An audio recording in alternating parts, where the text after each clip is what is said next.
അക്ഷയ രജിസ്ട്രേഷനില് 130 രൂപയുടെ SSLC കഴിഞ്ഞ കുട്ടിക്ക് വേണ്ടിയിട്ട് ഇവര് പറയണത് 40 രൂപയുള്ള ഓൺലൈനിൽ രജിസ്റ്റർ ചെയ്യാനായിട്ട് അക്ഷയ കേന്ദ്രങ്ങള് ഇവര് 130 രൂപ എന്റെ മകന്റെ കയ്യിൽ ഈ കക്ഷിയുടെ കയ്യിൽ നിന്ന് വാങ്ങിച്ചിട്ടുണ്ട്. ഇപ്പൊ ഞാൻ എന്തിനാണ് 130 രൂപ വാങ്ങിച്ചതെന്ന് പറഞ്ഞാൽ ഞങ്ങൾക്ക് ചെയ്തു തരാൻ സൗകര്യമായെന്ന് പറഞ്ഞത് കാശും കൊണ്ട് വെച്ചിട്ടുണ്ട്. നിങ്ങൾക്ക് സൗകര്യം ഉണ്ടെന്നുണ്ടെങ്കിൽ ചെയ്താൽ മതി, ഞങ്ങൾക്ക് സൗകര്യം ഈ അക്ഷയ കേന്ദ്രത്തിൽ പറഞ്ഞത്. ഇത് സർക്കാർ തരുന്ന സേവനമാണോ അതോ ഇത് നാട്ടുകാരെ പറ്റിയാൻ വേണ്ടിയിട്ടുള്ളതാണോ എന്നുള്ളത് ജനങ്ങളൊന്ന് പറയണം. ഈ സ്ത്രീ അടക്കമാണ് പറഞ്ഞത്. ഇവിടെ ഇരിക്കുന്നവരൊക്കെ ഉണ്ട്, ഒരു സ്ഥാപനത്തിരിക്കുന്നുണ്ട്. ഇയാളൊന്നും പറഞ്ഞിട്ടില്ല. ഇവരൊക്കെയാണ് പറഞ്ഞത് വലിയ വർത്തമാനങ്ങളൊക്കെ പറയുന്നുണ്ട്. ഈ അക്ഷയ കേന്ദ്രത്തില് ഇത് ചെയ്തു തരാൻ പറ്റില്ലാന്ന്. 130 രൂപയുടെ റെസിപ്റ്റ് ചോദിക്കുമ്പോൾ റെസിപ്റ്റ് ഇല്ല എന്നാണ് പറയുന്നത്. 130 രൂപയുടെ റെസിപ്റ്റ് ചോദിക്കുമ്പോൾ റെസിപ്റ്റ് ഇല്ല എന്നാണ് ഇവര് പറയുന്നത്.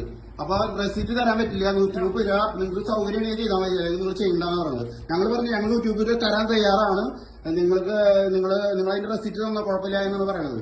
130 രൂപ 40 രൂപയുടെ രജിസ്ട്രേഷന് നമ്മൾ ഓൺലൈനിൽ കണ്ടത്. ഇങ്ങനെയാണ് ഇവിടുത്തെ അവസ്ഥ പറയുന്നത്. ഇതിന് തീർപ്പുണ്ടാക്കണം. നിങ്ങളൊന്നും എല്ലാവരും ഇതൊന്ന് കണ്ടെന്ന് എല്ലാവരും ഒന്ന് മനസ്സിലാക്കിട്ടാവോ. ഇത് ആനന്ദപുരത്തുള്ള അക്ഷയ കേന്ദ്രത്തിനാണ്.